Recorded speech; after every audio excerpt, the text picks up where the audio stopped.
Grief Talk with Vonne Solis, The Clips.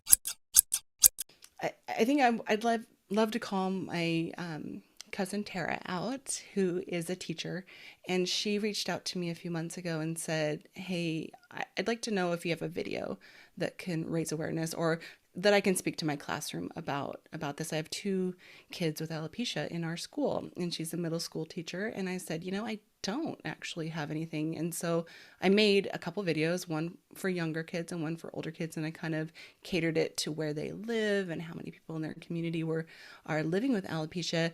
And then I talked about alopecia, and I just featured some photographs and things like that. And it's 5 minutes or less to each video, and I put music to it, whatever.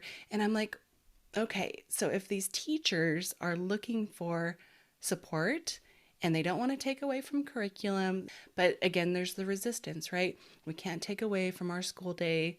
And I don't know what the motivation with this particular school was, but I'm like, but yeah, can you show a 5 minute video educating people, not necessarily drawing attention to it? And at the end with my teacher, she said, "Oh my gosh, this student, he looked down at his feet. He didn't interact with his classmates. And by the end of watching the video with his peers, he stood up, walked to the front of the classroom and talked about it, and here we go. Um, Aw, yeah, it makes a difference. 5 minutes. yeah. Okay? And s- and and I just want to point out here. I could just say to you, Deanne, I'm going to cut that out with the emotion. But you know what? People seeing this is the effects of just almost bearing the weight of feeling a responsibility to your community, me to my community. Don't you kid yourself. I have my breakdown moments too. We're not okay. Like, we're not okay all the way through. There are great problems in our respective communities that need to be talked about. And just because one person is doing it and has a voice, I know that for me, it was very hard to come forward and throw my voice into the ring, if you will, throw my hat in the ring and say, well, here, I've got something really important to talk about too. And while a large part of the work I do is in grief advocacy and support and personal growth and healing, these other issues have driven me. It basically the death of my child basically nearly destroyed my life. And the recovery process has been incredibly difficult, long, and painful. And that's a whole other stream of this show. But it all started because of difference and misunderstanding.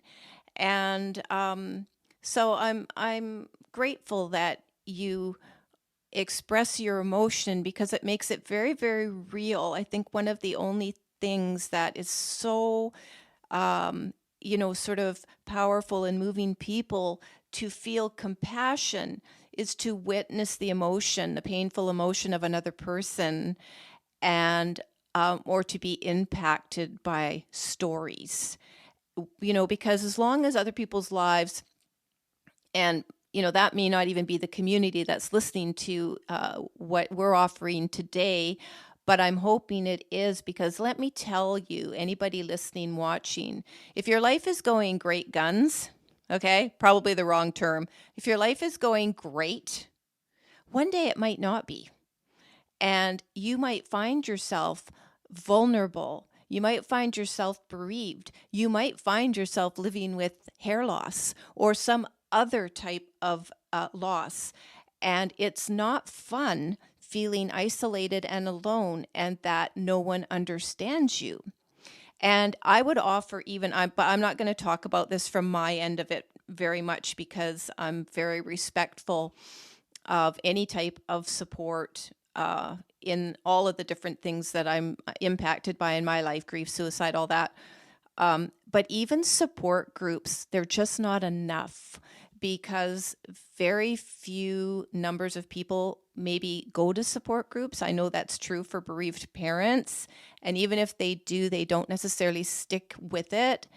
And any type of support, in my view, always has to be with the aim to understand, empower, and heal.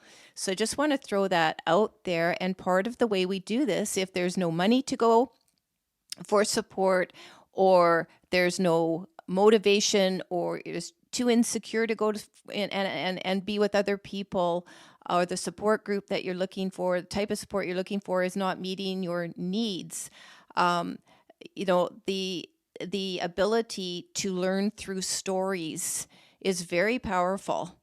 And I am very grateful myself, actually, that there is a platform that we have right now. It's one of the reasons I actually like to make any of the conversations I have with people who, come on this podcast and make it on video as well. Just a little extra work, but worth it, because when people can actually see what we're going through, they can look deep in our eyes and go, yeah, there's some pain there, or whatever. It makes it very real.